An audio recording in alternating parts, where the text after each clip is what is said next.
Hello everybody and welcome in biological world. Now we will discuss about estrus cycle.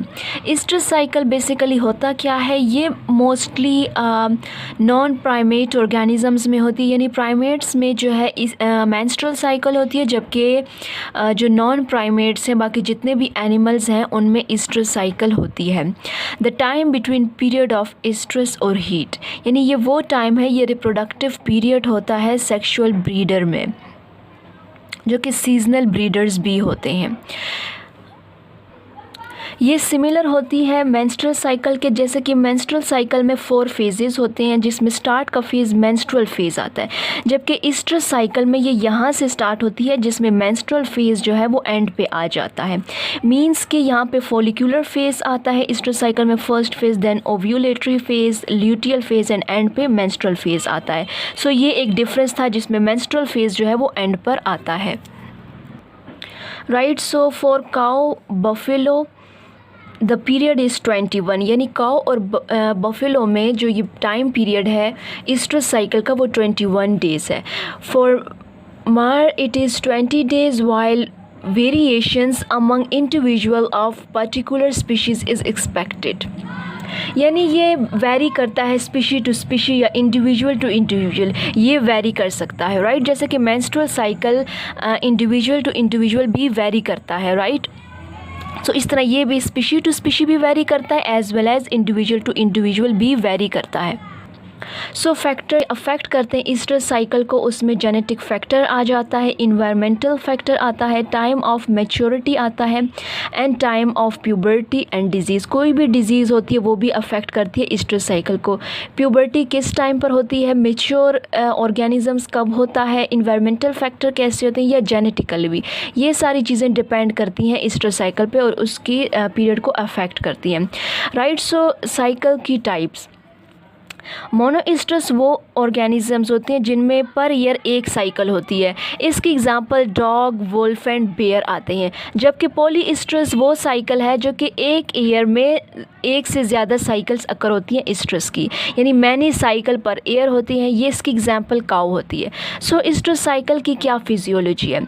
Growth of follicle before ovulation occur, यानी ovulation का process जो है, growth of follicles ovulation के process से पहले होते हैं. ओव्यूलेशन वो प्रोसेस है जहाँ जिसमें एग रिलीज़ होता है. सो फॉलिकल्स की डेवलपमेंट पहले होती है. फॉलिकल्स की डेवलपमेंट में हार्मोन्स इन्वॉल्व हैं. कौन से हार्मोन्स, पिट्यूटरी के हार्मोन्स, जैसा कि फॉलिकल स्टिमुलेटिंग हार्मोन्स.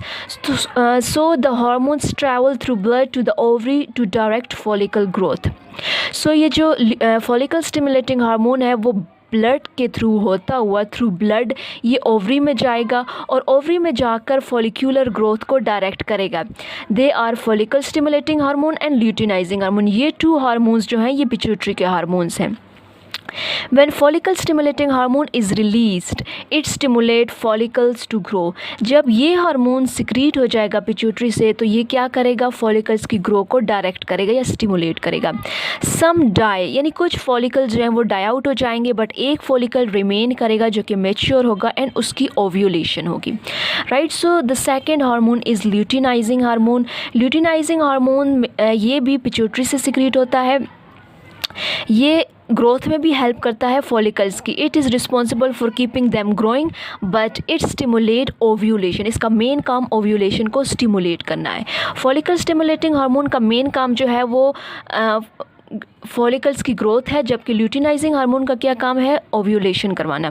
सो एस्ट्रोजन प्रोड्यूस होगा फॉलिकल्स से, यानी फॉलिकल्स जो है वो एस्ट्रोजन की प्रोडक्शन करते हैं जो कि ट्रैवल करता है ब्रेन पे. यानी जब एस्ट्रोजन का लेवल बहुत ज़्यादा हाई हो जाता है जो कि फॉलिकल्स से प्रोड्यूस होता है, सो ये ब्रेन में जाता है और फाइनल राइज करवाता है ल्यूटिनाइजिंग हार्मोन को. क्यों? क्योंकि जब बहुत ज़्यादा फॉलिकल्स की फॉर्मेशन हो जाती है, सो ल्यूटिनाइजिंग हार्मोन का लेवल राइज हो जाता है. एट द एंड वो अलग बात है कि एक मेच्योर होता है, बाकी सारे डाई आउट हो जाते हैं. सो एस्ट्रोजन जो है वो ब्रेन के पास जाता है और सिग्नल देता है कि ल्यूटिनाइजिंग हार्मोन की सिक्रीशन ज़्यादा हो ताकि ओव्यूलेशन का प्रोसेस हो सके. So estrogen change behaviour of cow to move it more susceptible sexually. Right. So luteinizing hormone ovulation करवाता है, जिसकी वजह से बॉडी का टेम्परेचर हाई हो जाता है और ये सेक्चुअली मोर ससेप्टेबल होती है. राइट. सो प्रोजेस्टेरॉन डोमिनेंट कब होता है, साइकिल के मिड में. लेकिन ये कम्प्लीटली रिमूव हो जाती है या फिर रिड्यूस हो जाता है progesterone at the end of cycle. So 4 stages हैं इस्ट्रस साइकिल की। एग्जाम्पल क्या है, काऊ है। सो जैसा कि हमने कहा ये 4 फेज़ जो हैं इस्ट्रस साइकिल के, इसमें फॉलिकुलर फेज़ होगा similar to menstrual cycle. So follicular phase को हम प्रो इस्ट्रस कहेंगे, ओव्यूलेटरी फेज़ को इस्ट्रस कहेंगे, ल्यूटियल फेज़ को हम क्या कहेंगे, मेटा इस्ट्रस, जबकि मेंस्ट्रुअल फेज़ को हम डाई इस्ट्रस बोलेंगे। फॉलिकुलर फेज़ में यानी प्रो इस्ट्रस में फॉलिकल्स की डेवलपमेंट होगी, इस्ट्रस फेज़ में ओव्यूलेशन होगी, मेटा इस्ट्रस में फॉलिकल्स के बाद जो ल्यूटियल फेज़ आता है जिसमें कॉर्पस ल्यूटियम की फॉर्मेशन हो जाती है वो हो गई। और डाईस्ट्रम में क्या होगा कि मेंस्ट्रुअल फेज़ होगा इसमें, राइट। मेंस्ट्रुअल फेज़ मतलब एंडोमेट्रियम जो है वो उसकी शेडिंग हो जाएगी।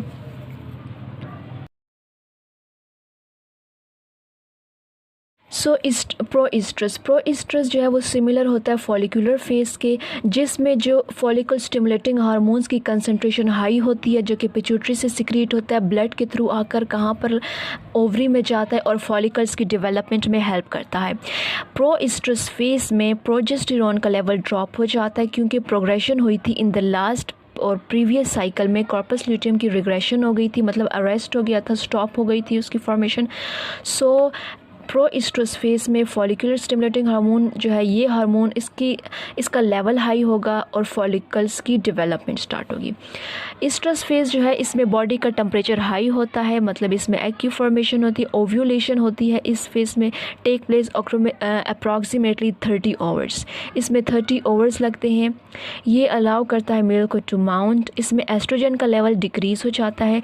क्यों एस्ट्रोजन का लेवल डिक्रीज़ हो जाता है? क्योंकि एस्ट्रोजन फॉलिकल से ही सिक्रीट होते हैं। तो जब ओव्यूलेशन का प्रोसेस हो जाता है, ओव्यूलेशन के प्रोसेस में ल्यूटिनाइजिंग हार्मोन हेल्प करता है, सो फॉलिकल्स की कंसंट्रेशन डिक्रीज़ हो जाती है। ल्यूटिनाइजिंग हार्मोन सर्ज अकर होता है, यूट्रिन की मोटिलिटी इंक्रीज़ होती है कंट्रक्शन के दौरान। स्पर्म ट्रांसपोर्ट करता है, स्पर्म ट्रांसपोर्ट इज़ ऑप्टिमल और सर्विक्स म्यूकस वॉल्यूम भी इंक्रीज़ हो जाता है। मींस के इस्ट्रस फेज़ ओव्यूलेशन का फेज़ होता है, right. So the next is metaphase. Metaphase किसके सिमिलर होता है? इसमें कॉर्पस ल्यूटियम के मींस ल्यूटियल फेज़ होता है ये। It is similar to luteal phase. इसमें प्रोजेस्टेरॉन का लेवल हाई होता है। अब प्रोजेस्टेरॉन का लेवल क्यों हाई होगा? बेसिकली हमारे पास कॉर्पस ल्यूटियम एंडोक्राइन स्ट्रक्चर होता है जिसका येलो कलर ल्यूटियम पिगमेंट की वजह से होता है। अब हमारे पास कॉर्पस ल्यूटियम से प्रोजेस्टेरॉन सिक्रीट होता है जिसका फंक्शन क्या होता है? एंडोमेट्रियम की लाइनिंग की थिकनिंग करना, right. So thickening of endometrium lining occur या इंक्रीजेस। सो मेटा इस्ट्रस जो है वो ल्यूटियल फेज़ के सिमिलर होता है। इसमें प्रोजेस्टेरॉन हार्मोन का लेवल हाई रहता है और थिकनेस होती है एंडोमेट्रियम की। डाई इस्ट्रस क्या है? ये एन इस्ट्रस फेज़ भी इसको बोलते हैं। मीन्स ये मेंस्ट्रुअल फेज़ के सिमिलर होता है। It is similar to menstruation but bleeding is so slow that it can absorb in uterine blood capillaries. Basically हमारे पास एनिमल्स जो होते हैं उनमें ब्लीडिंग नहीं होती क्योंकि उसमें ब्लीडिंग इतनी स्लो होती है कि जब ब्लीडिंग होती है तो यूट्रीन में जो ब्लड वेसल्स हैं या कैपिलरीज हैं वो उसको एब्जॉर्ब कर लेती हैं। शेडिंग होती है लेकिन वो एब्जॉर्ब होती हैं, एब्जॉर्ब हो जाता है सारा ब्लड बॉडी के अंदर ही, राइट। सो इसमें ये किस वजह से होती है ब्लीडिंग? प्रोजेस्टेरॉन के लेवल जब कम होता है तो यूट्रीन शेडिंग हो जाती है। मींस कि जो एंडोमेट्रियम है, जो टिश्यू है वहाँ पे उसकी भी शेडिंग हो जाती है। लेकिन यहाँ पर शेडिंग क्यों नहीं होती? क्योंकि वो इनसाइड ही एब्सॉर्ब हो जाता है बाय कैपिलरीज, राइट। सो ये फेज़ जो है डाई इस्ट्रस 1 ईयर तक भी जा सकता है, राइट। सो अब हमारे पास काऊ की एग्जाम्पल है। इसमें इस्ट्रस फेज़ 21 ईयर्स तक होता है। इस्ट्रस फेज़ के 4 फेज़ हैं आगे से। प्रो इस्ट्रस फेज़ 3 to 4 डेज़ तक होता है जिसमें प्रो इस्ट्रस में फॉलिकल्स की डेवलपमेंट होती है। इस्ट्रस फेज़ 12 to 8 आवर्स का होता है। इस्ट्रस फेज़ को हम हीट फेज़ भी बोलते हैं जिसमें ओव्यूलेशन का प्रोसेस होता है, ये शॉर्ट टाइम पीरियड के लिए होता है। जबकि मेटा इस्ट्रस फेज़ भी 3 to 4 डेज़ का होता है। इसमें मेटा स्ट्रेस फेज में कॉर्पस ल्यूटियम की फॉर्मेशन होती है, मींस कि ओव्यूलेशन के बाद का प्रोसेस होता है। Diestrus phase similar to menstruation होता है जो कि 10 to 14 डेज तक का होता है।